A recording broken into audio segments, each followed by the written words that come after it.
And I like to say good morning, everyone, again, combined with the upcoming session in around an hour, Remarkable Woman in AI. The gender diversity is clearly represented in today's summit. And I just thought that I would mention that because the next presentation here is literally all women. And I am the only person here on this call who is actually, a man, and I am not in the VC business. So I'm welcome, everybody. We have unfortunately one person who couldn't make it, but with that, I see I do see everybody here on the call. Okay, so with that in mind, I'm joined by four very well respected female venture capital investors who provided us some insights about the current state of the market. So for example, how does a hype cycle influence investment decisions?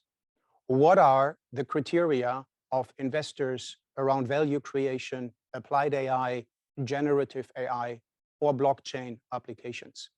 These are just some of the topics we would like to explore today.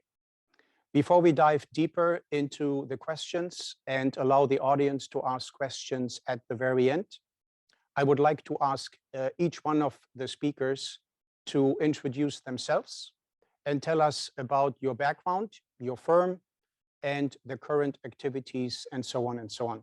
So let me start with Rashmi Gopinath, the general partner at B Capital.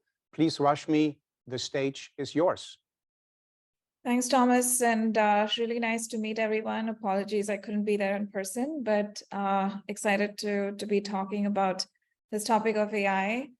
Quick introduction, I'm a general partner at B Capital. We're a global growth stage equity firm, typically investing in Series B through late stages across different sectors in enterprise software. We've been around since 2016, it's about 7 years now. 160 portfolio companies, about 6.5 billion assets under management.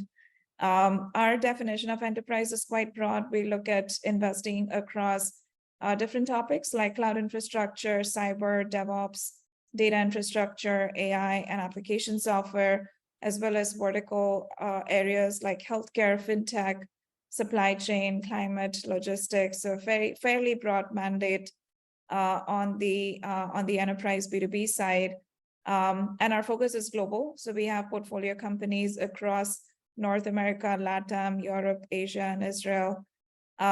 We have a strong partnership with the Boston Consulting Group, who we partner with quite closely on the post-investment side to provide value to our portfolio companies through their network. Quick background on myself, I've been at B Capital for about 4 years now. Prior to this was at Microsoft Ventures and Intel Capital. Before that, I've been on the investing side since 2011.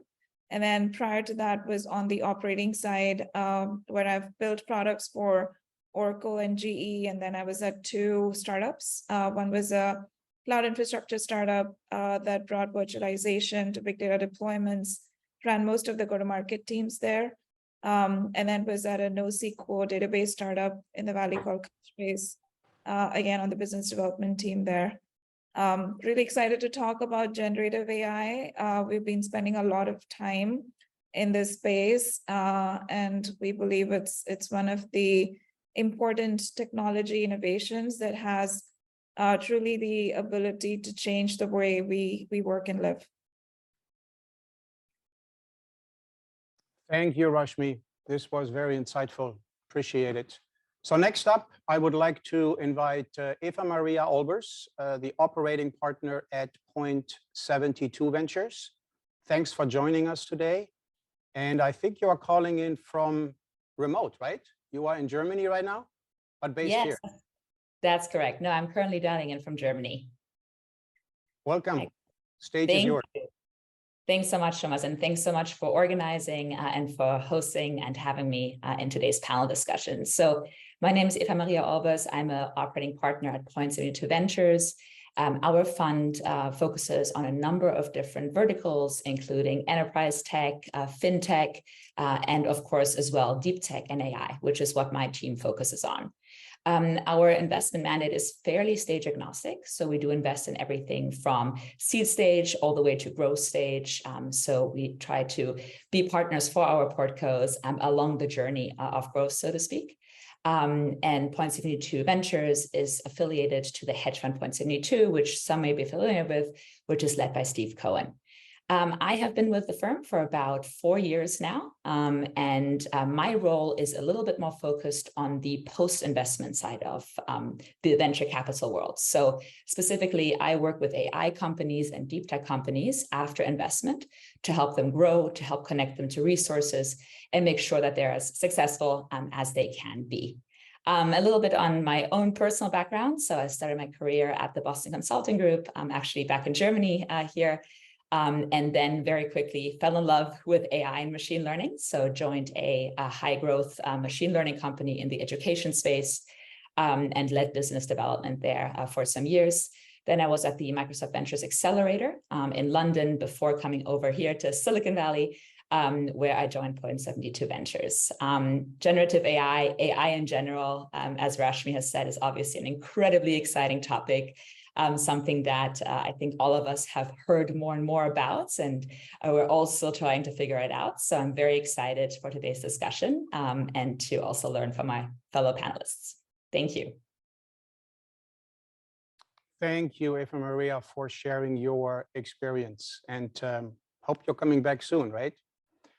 Next up, I would like to invite Radhika Iyengar, founding partner at StarChain Ventures. Welcome to this group of incredible women. And Radhika, Ileana, the stage is yours. Tongue breaker. Thanks, Thomas. Great to be here. Great to be organizing the summit as well with you and collaborating on many things. So I'm Radhika Iyengar. I'm a founding partner at StarChain Ventures. We are a venture studio based here in Silicon Valley. We've been around. We just celebrated our 5th anniversary. So it's been very exciting 5 years operating in the space of Web3 and specifically in combination with other technologies like AI or IoT and others. We are very much, our thesis is really born out of the book that we co-authored, which was Enterprise Blockchain Has Arrived. And it's really talking about the many, many use cases that utilize the full technology stack, which of course for us has Web3 as a foundational underpinning. But it really is at the convergence of technologies that we focus on. We are very much focusing on many different areas. Enterprise use cases is really where we are focused on. And that ranges from healthcare to fintech to supply chain logistics to cybersecurity and others. And so really our thesis is how can we create a much more impactful world globally, using these technologies to create the greatest amount of impact that we can have. So this is very much a part of our thesis, is that it's people, planet, and technology. Technologies being the great enabler that facilitates all of that. For me personally, I'm a top 100 women of the future. I'm a TEDx speaker, speak prolifically on this subject and keynoted so many of the conferences worldwide. And very much sharing my passion for this technology as a transformative, game-changing set of the tools that we have in this technology stack. And I'll just add that, the main thesis here for me personally is that, when we go through different cycles, I've certainly seen so many of the tech cycles. I started my life in semiconductors at the advent of something called the internet. So for me, it feels a little bit like a deja vu. We are at another big inflection point in technology. That's very, very exciting to see all of these technologies combined. So pleasure to be here with all of you and looking forward to our panel discussion. Thank you, Radhika, very much for sharing. And by the way, I'm looking forward to seeing you tomorrow morning for joining me at the opening speech. And you have a big role tomorrow with your own stage and keynote towards the end of the day, because you're so heavily into Web3. So looking forward to meeting you and seeing you in person tomorrow in the studio. With that, last but not least, I'd like to invite Yvonne Lutsch, investment principal at Bosch Ventures. And she was so kind to join me here physically in the studio. Yvonne, thank you very much for coming, and the stage is yours. Thanks for the invitation, Thomas. So at least you're not alone. Yeah, thank you. On the green screen here. My name is Yvonne Lutsch. I'm an investor at Bosch Ventures, and we are the corporate venture capital arm of the Bosch Corporation. We do invest kind of stage agnostic, but rather on the early side in startups across the world. We have offices in Silicon Valley, in Boston, in Germany, in Israel, and in China. And these are the geographies we are active in. We are very much structured like a financial VC. That means we invest with a very strong financial return focus, but of course we want to see some strategic relevance to the Bosch Corporation. And if you know the Bosch Corporation, we are international, but also very, very broad in terms of areas where Bosch is active. This is mobility, building technology, consumer goods, and also industrial technology. So these are the areas we are principally interested in. But we very much invest in deep tech, in technologies that are changing the paradigm, like generative AI. I mean, this is everywhere, and we are talking about generative AI for sure during this discussion here. A little bit about myself. I was born and raised in Germany. Apparently, I have been with the Bosch Corporation for more than 21 years now. My first half of my life at Bosch was in very operational roles in the semiconductor space mostly. And now for almost 6 years, I'm an investor here in US. Yvonne, thank you very much. And to all of you here, so we have for all of you to provide a rich overview of your experience and background. So we have a list of questions prepared, and I will get right into it. And I would actually like to combine the first two questions if I can. So the first one is, what are some of the opportunities that excites you in AI this year and in the next 3 years? The second one, and you can freely combine them, is what are some of the challenges you see, especially as an investor in AI, but also Web3, if it's applicable to you? Maybe I give the floor first to Yvonne, please. Yeah, so first question, things we are excited about. Of course, we are all excited about generative AI. I mean, almost everyone tried ChatGPT or tried to generate some images, and you see very quickly, you know, how this is very exciting because all of a sudden things happen that were not possible in the past. But of course, it's important to see what are the implications for Bosch, for the corporation, for, you know, real world industrial use cases, enterprise use cases.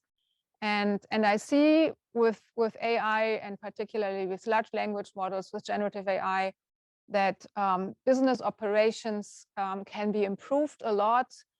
The Bosch Corporation can finally really make use of all the data the enterprise collected in the last years. And you can much, much more easily dig into this data.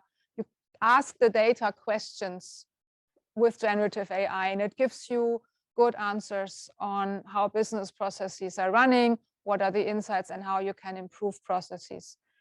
That's what I see like in the short term.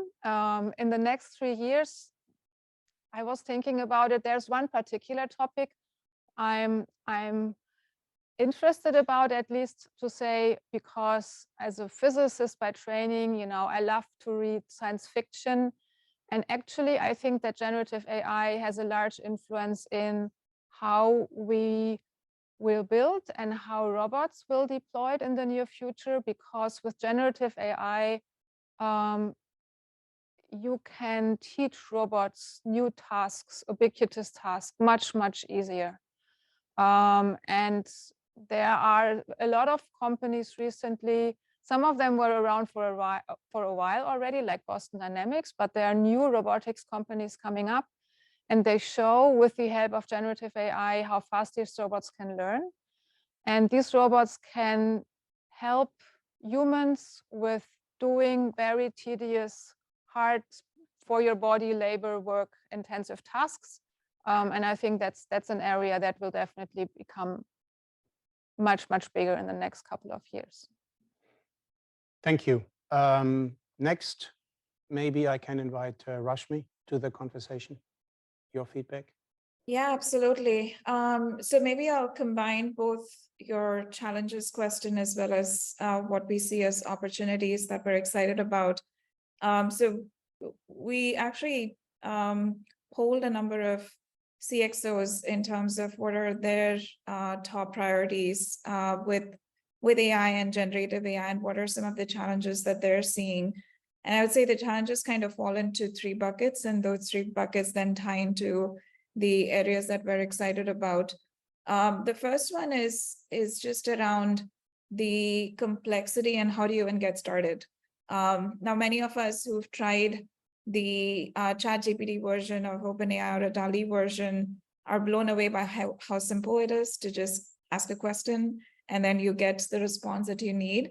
But as an enterprise, if you're trying to work with an open source foundational model, train it very specifically for the enterprise data that you have, make sure all of your corner cases are well planned and well adjusted for, so that the outputs are going to be more consistent and accurate. It's actually pretty tough to get going. And you need a fair degree of technical expertise to be able to put all those pieces in place to create a contextual model that is going to be applicable for your enterprise use case. And so in tandem with that, the area that we're excited about is the platform or the ops capability around the generative AI infrastructure, which can help enterprises get up and running pretty quickly. These can provide the right infrastructure for them to be able to test out different open source models or even the closed source foundational models, be able to bring their data sets to it, apply different training data sets to create the models that will generate accurate, consistent results, with getting that insight on how much does it cost for them to run these at scale. So that I would say is one area, and the ops side can be everything from fine-tuning models to putting together the data infrastructure to apply access control policies to the existing data sets to bring into these, to observability of models, version controlling of both the data sets and the models themselves. So a lot to kind of pack in that ops side. The second key challenge that we hear quite frequently is the challenge around security and data privacy and governance, where I think the key concern that most enterprises have is you don't want to upload your data sets into a black box where you don't know how that data is going to be used. And so having control on the training data, which in many cases is pretty much their competitive moat, is highly critical for them, as well as the security of the AI models, where there's again a high risk of injection risks at the prompt side or at the data side, hallucinations that we've seen many of these models create, because a key challenge again with the foundational models is they're trained on freely available internet data. And if you use that to ask a very specific question for an enterprise use case, you might get an answer which is not accurate. And so there's a number of startups that we're seeing that are helping address that security, data privacy, model hallucination challenges. And so that's something that we're excited about, where we're spending a lot of time in. And then the third piece is around the compute infrastructure side, where we're all quite familiar with the supply challenges with GPUs, especially for training these large language models, and how the cost can spiral up pretty quickly. And that is also a key concern that many enterprises have, which is nobody has a free-for-all budget where you can just allocate millions of dollars into an experimentation project. And so figuring out how do we bring some of these costs under control? And that can mean a different compute infrastructure architecture, which maybe uses a combination of CPUs or GPUs, or applying some sort of an acceleration layer on top of the existing compute infrastructure to make it more feasible to run these training workloads at a much cost-effective manner. And so to the emergence of specialized GPU clouds that we're also seeing. So again, a lot of innovation within that compute infrastructure layer, which we're also quite excited about. So that hopefully addresses both parts of your questions. It does. Thank you. Thank you very much. Next up, maybe Eva-Maria, give me your thoughts, or give us your thoughts, and also maybe bring in the different perspectives of what's needed, what's required, what the Europeans are looking for, and also how that applies to the North American market. Yeah, absolutely. So I think in terms of opportunities and what excites me personally, I think there's a lot, when we talk about generative AI, we often think about generative text, but there's also generative video, there's generative voice. So we have actually seen a lot of really interesting companies emerge, startups emerge in those different spaces within the generative AI space. So personally, I think there's a lot that we can look forward to and exciting innovations that we can see. In terms of actual industries, so I think artificial intelligence has tremendous potential in the healthcare space. We heard a little bit about that earlier today. Customer service space, especially for Gen AI, is again a lot of developments that we see. And of course, supply chain as well, especially given the recent COVID-19 pandemic that has shown certain shortcomings, and how can we leverage AI to overcome those. And another opportunity that really excites me is the low and no code AI, which will increasingly open up access to different players within the market with potentially less sophistication in the coding space to access and develop on top of open applications as well. In terms of challenges, and I'm trying to address this question a little bit from an investor's perspective, the market is a little bit overcrowded, right? As with any hype that comes, suddenly we see so many Gen AI startups out there, and it's particularly challenging to discern between what are actual Gen AI startups and which ones potentially are not. So I'm not sure if my fellow panelists have come across similar challenges, but there's a lot of overflooding in the market, and some very careful differentiation is needed. I also think there are some challenges for some of those Gen AI startups to find early product market fit. AI startups often struggle with that because it's a little bit harder to show traction very early on. There is a lot of in-depth development that happens at the beginning. So not really a barrier, just something to be aware of that is a hurdle as these companies start and continue to grow. And then the last challenge I wanted to mention, and I think Thomas, to your point about European versus American market, I think we need a lot more focus on actual ethical applications of Gen AI and AI. I think Europe has done a tremendous job looking at ethics, making sure that there is less data bias, making sure that there is an adequate amount of regulation. And the US is also now very much looking into that space and kind of catching up when it comes to that space. So I think, again, there's opportunities here. There are some differences on both sides of the Atlantic. And then, of course, both countries or continents have different types of innovation in terms of radical versus incremental, for instance. And they also have different sectors that they specialize in: semiconductor space, automotive space, for example. Germany is very strong in. And as a result of that, we see a lot of AI and Gen AI applications that are really emerging in that space as well. So lots of other thoughts, but I'll quickly stop here. Those are some of the main opportunities and also challenges that I currently observe. Great. Thank you, Eva-Maria. Appreciate it. So before I go to Radhika, I have a question. This morning, you may have seen the session with the famous robot, Desi. And she had this 3D perceptual camera on her chest, which she needs to explore the environment that she is moving in. And what I liked at that presentation and the technologies, it's a combination of Web3, blockchain, as well as AI, and obviously robotics. Now, Yvonne, you mentioned earlier about robotics. They are very interesting use cases. I personally must say I'm a huge favor in looking in AI, particularly in the applied AI arena, not just generative AI, which is the current hype right now, because ChatGPT is what is in everybody's mind. And the reason why I'm setting the stage is I know very well that Radhika is very, very much into the combination of the two things. There is AI, and then there is the AI going into the space of Web3.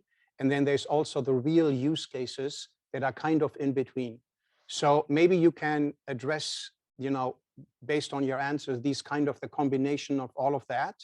And if I am a startup person now listening to this conversation, what is it? What should I do? What should I look into that actually every one of you would actually take my phone call and listen to my pitch? There's a lot to unpack there. Right. I'll just say this, absolutely. I mean, I think our focus is very much at the convergence of Web3 plus other technologies. So AI, IoT, robotics, all of the above, really, because first of all, I think we approach it much to align with Rashmi, for example, very enterprise sort of lens on this. That's really where we're seeing the early use cases happening for the combination of Web3 and AI. And when I say Web3, I mean, people, you should listen to the keynote, by the way, tomorrow that we're giving on this topic, which is all about enterprise use cases in Web3 and AI. But really, it's not just the crypto conversation. Everybody just kind of conflates the two and say Web3 is only crypto. Crypto is just an application.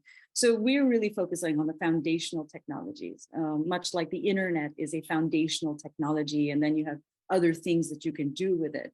But more importantly, there are things that Web 2 for us just fails, abysmally at, which is, secure source of truth. So where does the data come from? What you're doing with it that is unalterable or not tamperable or non-hackable. These are things that are incredibly, incredibly important. So to echo what Rashmi said, which is, you're looking at critical infrastructure, you're looking at foundational sort of layers, you're looking at really having the right enablement tools right at the foundation so that you can then build very quickly on top of that.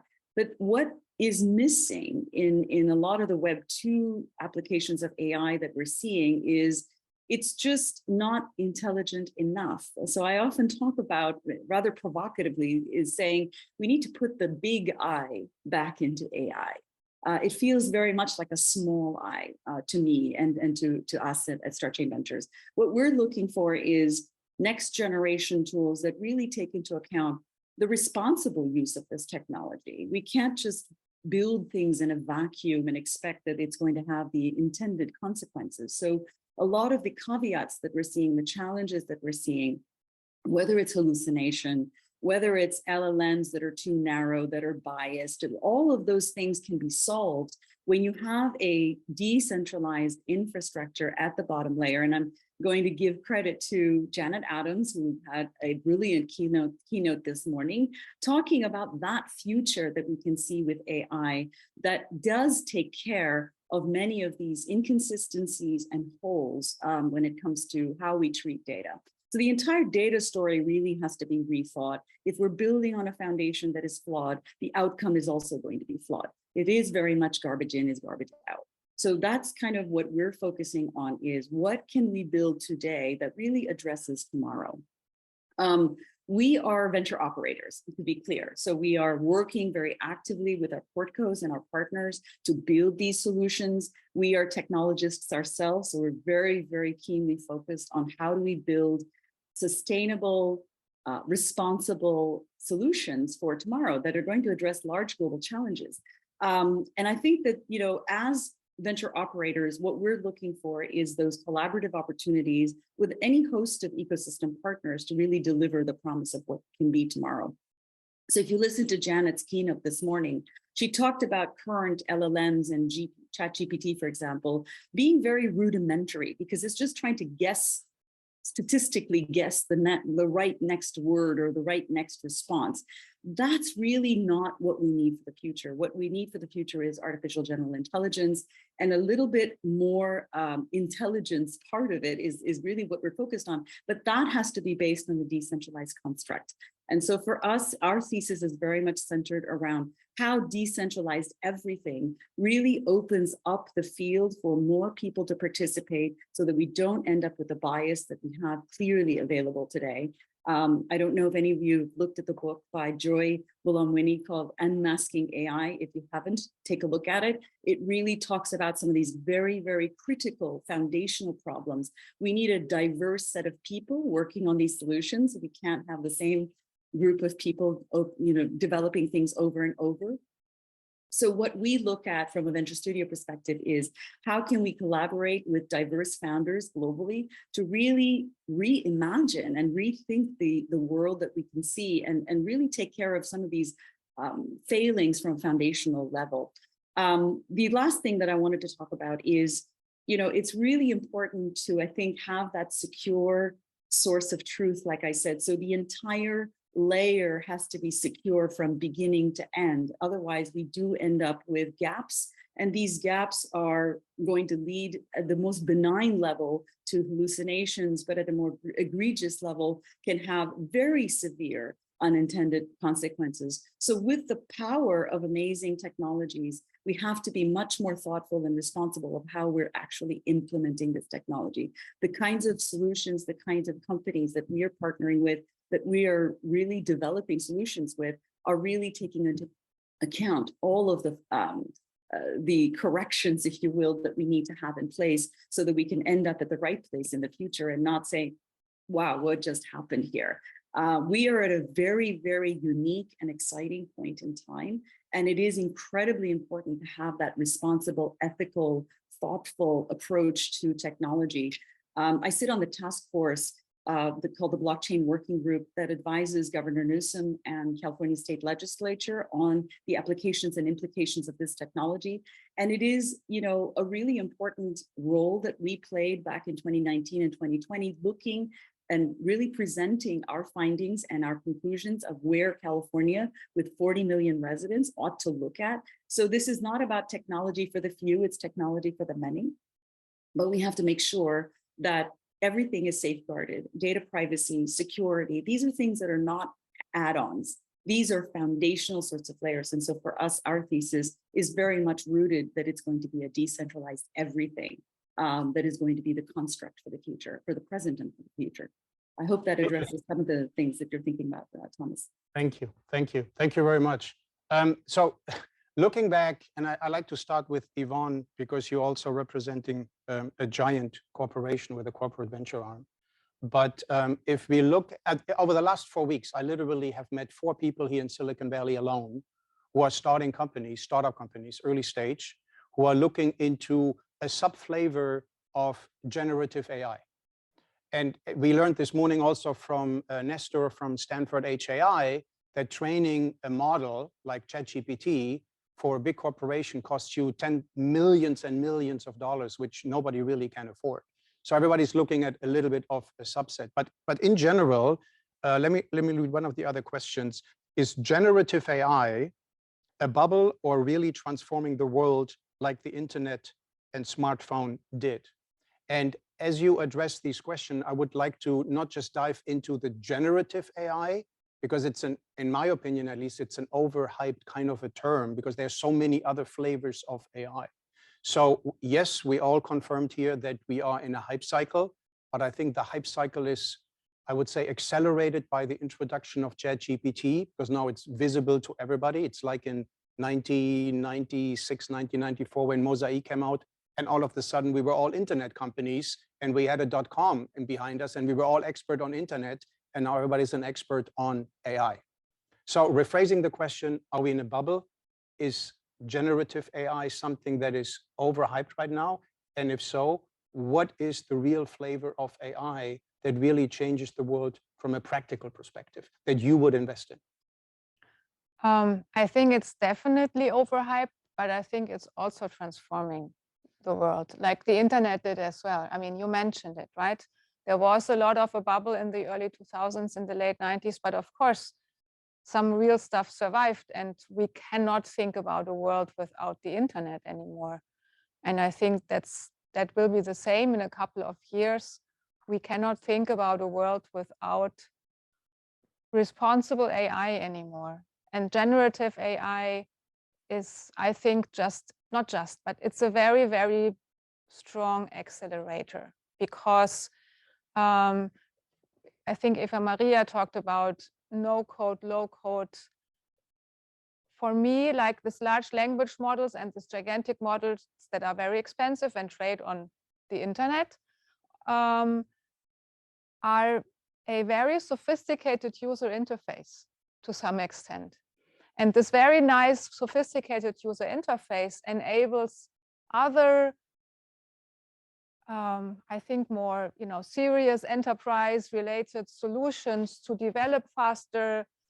Regular people can probably, develop an AI model, can maybe even train it, and can deploy it much, much easier than when we talked about machine learning AI 5 years ago. Everyone was talking about a lack of data scientists.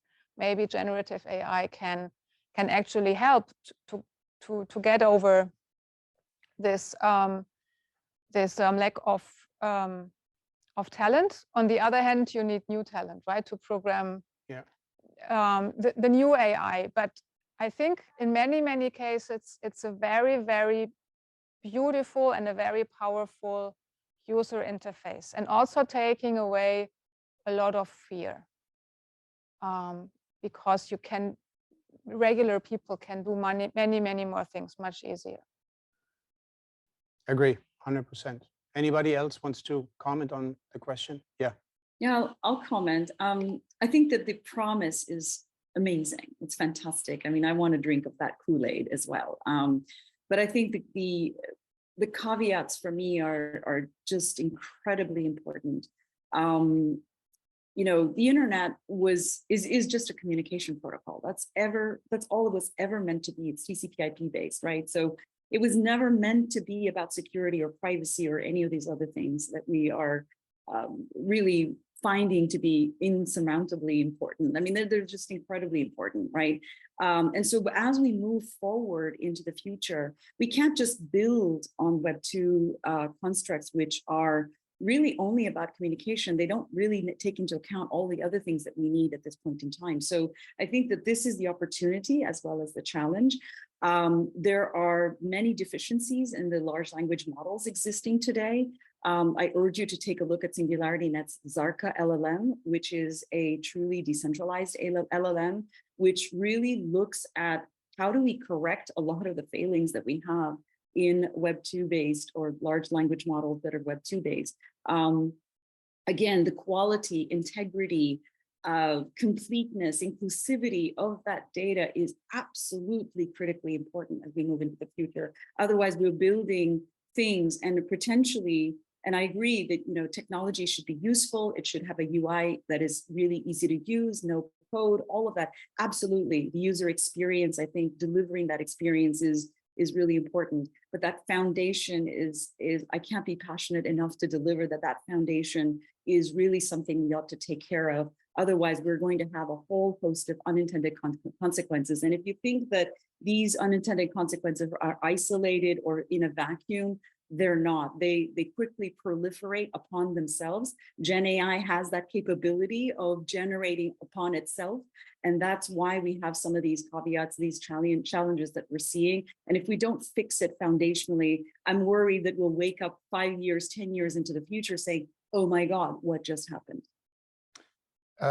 Thank you very much. Rashmi and Eva-Maria, maybe based on what we just heard, what are the kind of startup technologies that you would like to see that you either haven't seen enough or it's not good enough, that you believe there is a use case, there is a need out there that you would actually write a check to?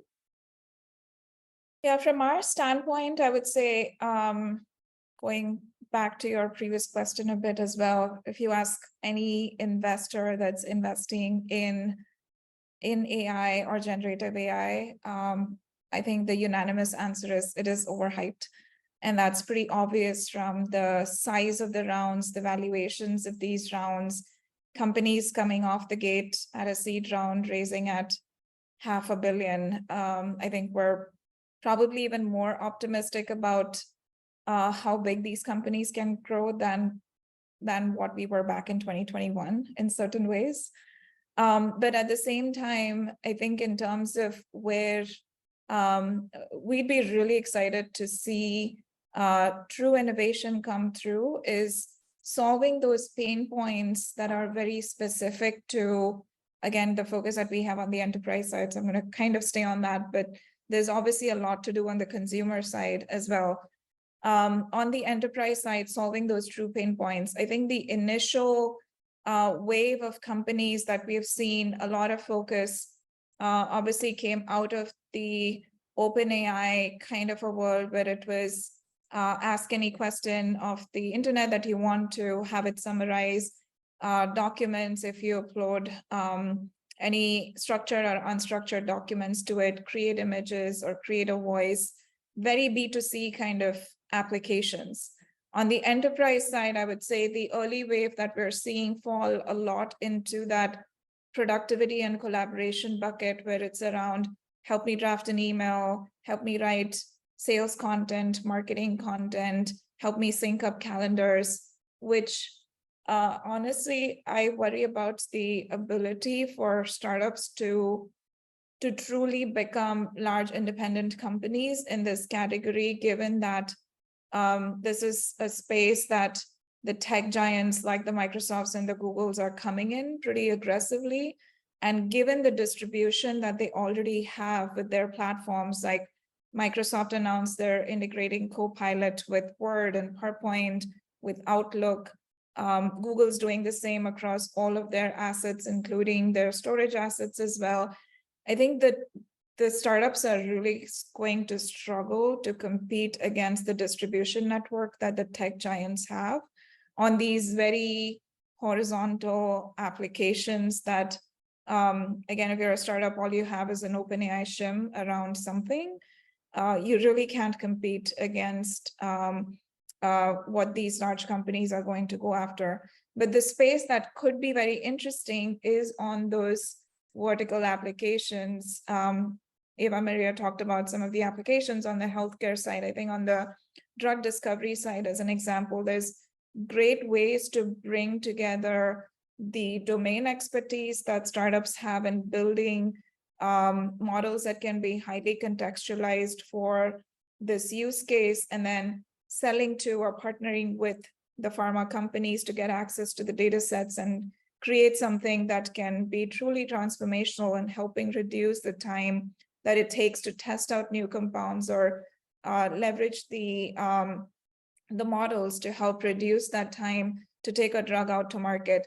Same on the financial services side. Again, if we bring in the ability to match the data sets that enterprises have with the ability for startups to create something that can help them create models to help on loan origination, fraud, KYC, AML, I think that can be truly transformational. So that's something that we're excited about. I would love to see more of that, is what would be those true needle-moving impacts that we can have on those industry, enterprise, sector-based use cases. Excellent, thank you. And last but not least, before we take just some limited questions from the audience, Eva-Maria, what is your thought about this?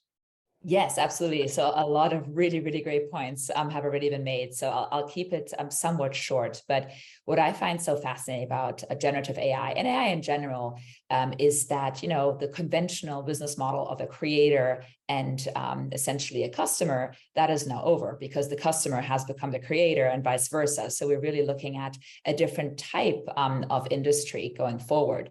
So I personally find startups and innovations interesting that make exactly that pathway easier, so that the creator can create more easily in the Gen AI space. So specifically, that means for me, MLOps, so machine learning operations. We talked about this a little bit already on this panel. So making sure that that is something that is available to everyone using and creating in Gen AI. The second piece is transparency. So really making it more transparent and easy to understand how those models and LLMs are being used. And then the third one is education. We need highly educated users who are also creators, as mentioned earlier. So startups that are really addressing those three core fundamental challenges that are already existing and will continue to grow and exist is something that I am personally very interested in. And just really briefly, to your previous question, is it overhyped? Absolutely. Is it here to stay? Absolutely, even more so. That's a nice summary, and I 100% agree with you. Thank you very much. So we are a little bit tight on time, but there are many questions I was informed in the queue. We have a few more minutes left, and I will pick just the top 2 questions, or maybe just one. And I would like one of you to just address it. So please, Sonia, if you have a question, please share. Yes, I think the very relevant question for our panelists, how can we empower women in academia or even in the corporate world in order to truly have gender diversity in AI? From Simone Marikit. Thank you for the question. We obviously have 4 women here on the panel. At the same time, in half an hour, we have an entire Remarkable Woman in AI session as well. But if one of you here wants to take on that question, please feel free. I'll jump in. I'm, not only a top 100 women of the future, but I'm also helping to support the actual project. The idea is that we do need to see more women in leadership, visibly out there. Women diversity in general is going to be a central, critical component to building a better future. And we do absolutely need it to be inclusive. It's interesting to talk about, people call women a minority. We're actually not a minority at all. So, when I hear that we're a minority group, I think that is statistically false, right? That we are not a minority, yet we are considered this marginalized or minority group. And while we are underrepresented, we are certainly not a minority. So I know that, many organizations that I'm in touch with, and I'm happy to put anybody in touch with these organizations, are really focused on putting the spotlight on the great role that women are going to need to play for the future. Certainly by the year 2030, I think we're going to be at nearly 80% purchasing power worldwide. So I know that, from our influence worldwide, we absolutely need to be the developers of the future. We absolutely need to have the female perspective included in creating this more inclusive tomorrow. One more question. Just a short. Sure. One more. So the next question is when do we expect Web3 to play a more active role in tech and the network market? From Ashish Amand. I guess that's sort of directed to me. I don't know if it's West, but I'm glad to have anybody else respond to that. Well, on this panel, you know what? Actually, tomorrow we have an entire day. Yeah, we do have. Yeah, I wonder whether we can maybe table that, because stay tuned for the keynote tomorrow, because there's going to be a lot to unpack there. Exactly. Let's have one other question, an AI-related question or a general question. Yep. Tomorrow is the big day for Web3. Perfect. We'll save that for tomorrow. So the next question is, how can we use AI to understand and develop guardrails for governance and regulations? From Bo Dalby. Ooh. Who wants to take that with a brief answer? Yvonne? I have to think about that. Okay. Quick, somebody. I'll just say, yeah, decentralization is going to be key for that. That is what Web3 is specifically designed to do, is governance and decentralized frameworks as guardrails. So that's just again, stay tuned for a really exciting day tomorrow on this very topic. And all right, so tomorrow is Eva-Maria, please go ahead. Just one quick thought from my end on this topic. It needs to be application-based guardrails and application-based regulation. I think one of the biggest issues we have with regulation is that it's a blanket or umbrella approach. So leveraging AI to make sure it is very much fine-tuned to that specific application, I think that's the way forward here. Excellent. With that, right on time, I very much appreciate all you speakers. Yvonne, thank you very much for being here in person. I really appreciate that. And with that, this session is concluded, and we are going to move to the next one. Thank you very much, everybody. Thank you. Thank you.